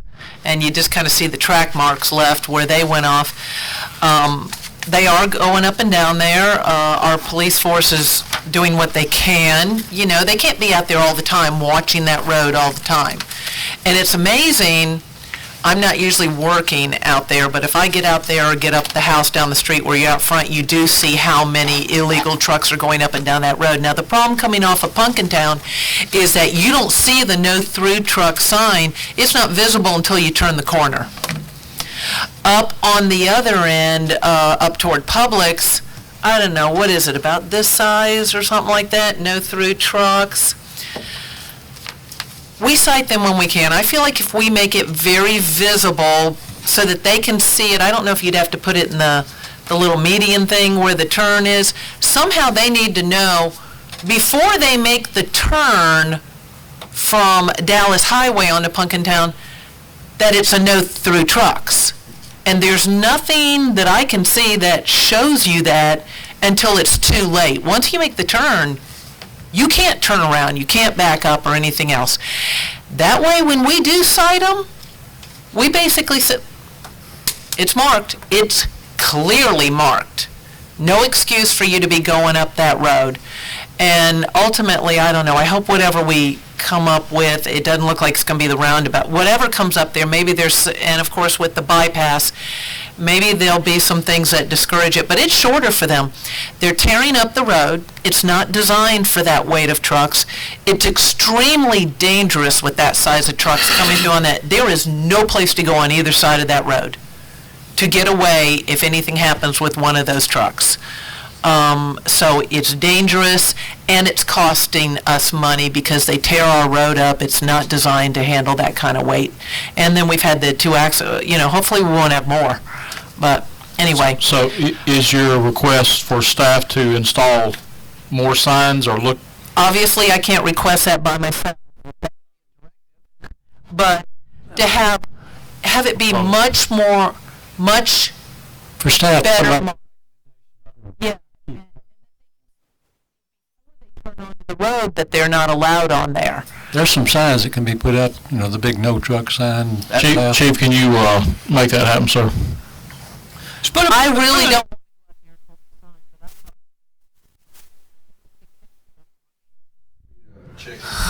I want you to check in.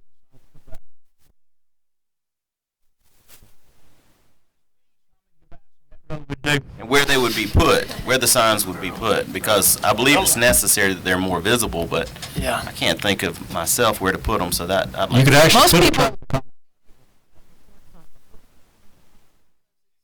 no through trucks like this. What's that mean? I think somewhere it says something about six wheels, or you can't be over six wheels or something. Yeah. If the and- count, go ahead, I'm sorry. I've laughed and joked and talked about all this, but I've had 3 different truck drivers, and I've told Chief Mansour this.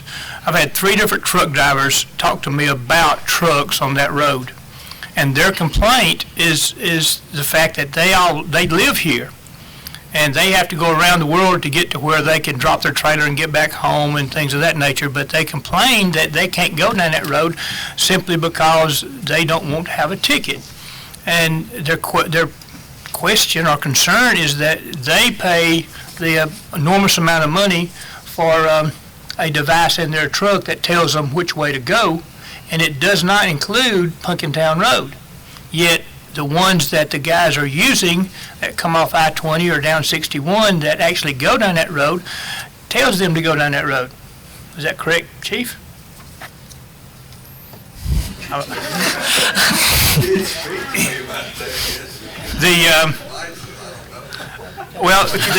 GPS telling them to go that way.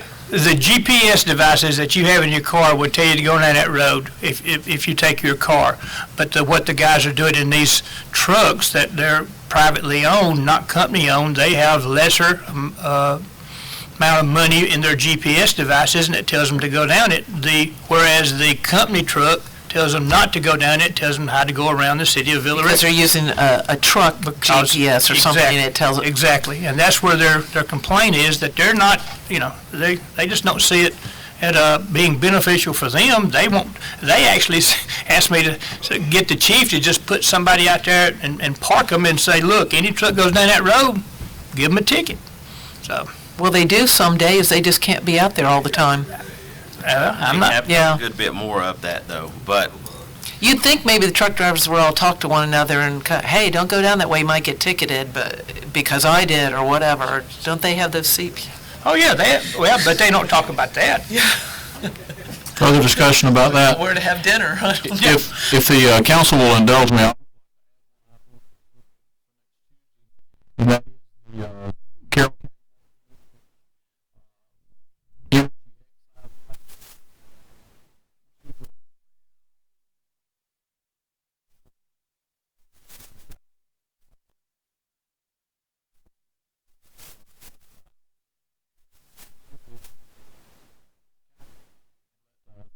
Mr. Macklin, take a look at it and draft, for us to take some action next Tuesday if you deem necessary. Yeah, I think it would be appropriate, and I checked into it as to whether or not the city needed to have a representative present at that meeting. I don't know that it will be necessary. It's not going to be a difficult decision for us. We either accept money or we don't, and we've not been in the habit of refusing it.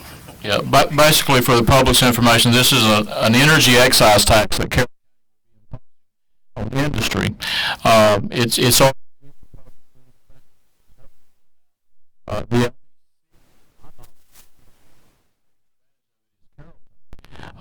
Carroll.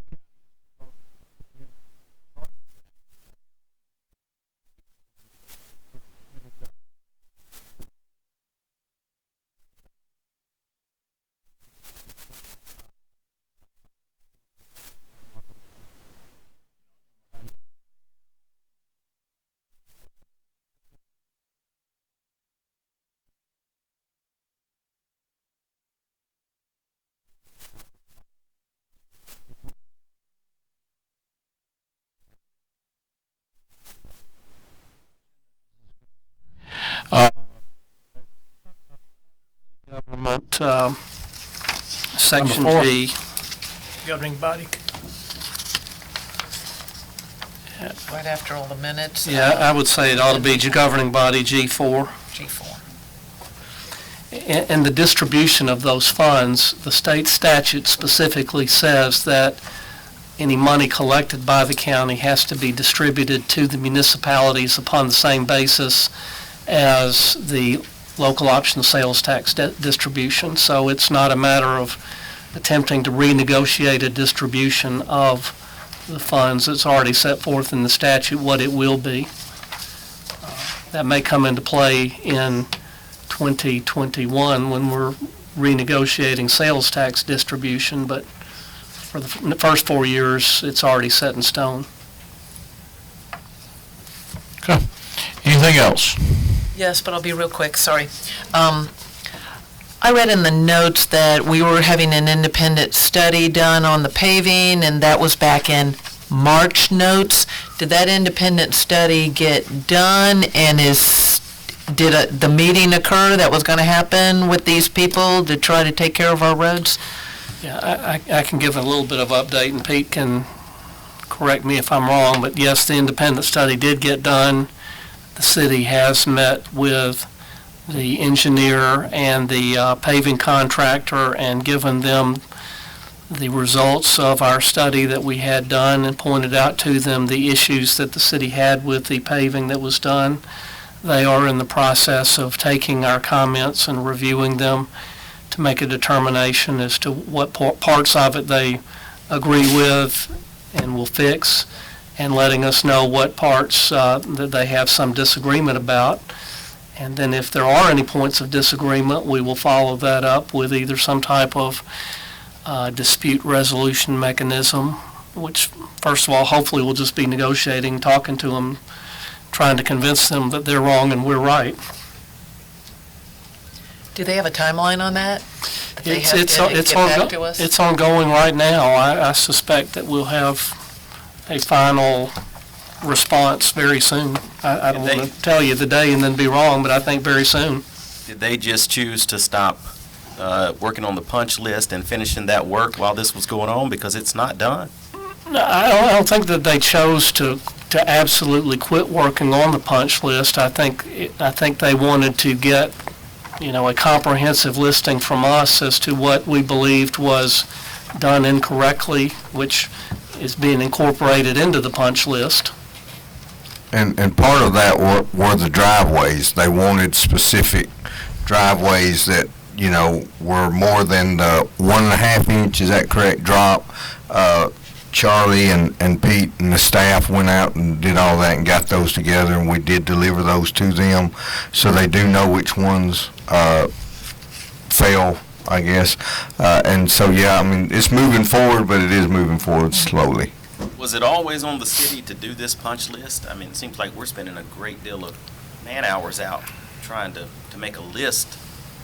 No, it's supposed to be done right the first time. I'm sorry. Yeah, in answer to your question, the city expected to get it done perfectly the first time around, and that didn't happen, and we're just having to deal with it the best we can.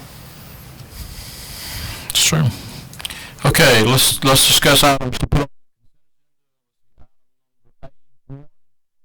Is an update, so will not be on the consent agenda. Item 2, 3 is tied to 2. 4 will be on the agenda. 5, 6, 7, 8, tab B, 1 You say on the agenda? on the agenda. B1 can be consent. Is that the unanimous? Those have to get, They have to be talked about individually. they have to be, okay. So B1, is that unanimous with the council that it be on the consent agenda? I'm sorry, B1. Nugget drop, was it?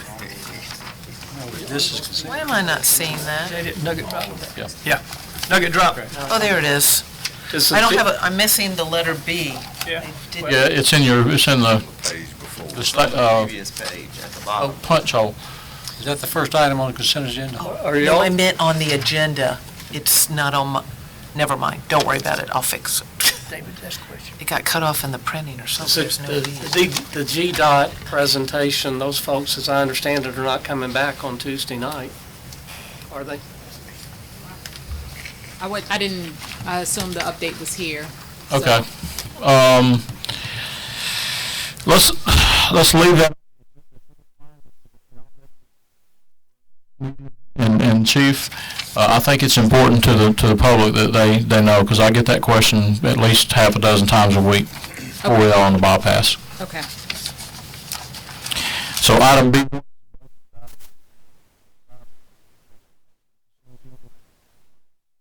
Good with that. Right? On the consent. Correct. Okay. Consent. Does anybody see it any other way? Okay, that will be on the consent agenda. That will be the first item. Tab C, 1. Consent agenda. Yeah. Yeah, we can't. We're stuck. Well, wait a second. We are tweaking it, though, are we not? Oh, we changed That's it. what we're going to consent to. Okay, got it. Sorry. David, are you comfortable with that? Yes. Okay. Tab D, financial, we'd love to hear from Sarah, so, and D2, should it be on the consent agenda? Yeah. I'm okay with that. Everybody okay with that? Tab E1, looking forward to that presentation. Uh-huh. Tab F1, Hotel Conference Center, Because there'll be a whole presentation for that. yes. I don't know now. F2, yes, Eh, we're going to talk about that. That's all We time. will have the minutes. G2, David, is that, That needs to be discussed individually and Okay. voted on individually. and G3, we will have a presentation by staff on that, what we're going to do as far as signage and, okay. Is that too soon? You'll have to- Is that pushing, is that too soon? Pete, does that give you enough time Ask to y'all. do something on that, or do you need, on the signage for trucks on Mirror Lake Funkintown Road, is Tuesday too quick? Yeah, no, we can get that done. That won't be too bad. Okay. Let Hey, me- Pete, Let me ask Vicki a question. A2 and 3, I got an email last night that said that that gentleman would be here today. Does he plan to be here Tuesday? He will be here Tuesday. I got a message before arriving today that he said there was some issue on the interstate, so he wasn't going to be able to make it. So, Okay. but he will be here on Tuesday. It just, since I got, Yes. all right, thank you. Further discussion? If not, I will entertain a motion that we We adjourn. don't need that. We don't need to adjourn? You can just close the meeting. Okay, I'll declare this meeting closed.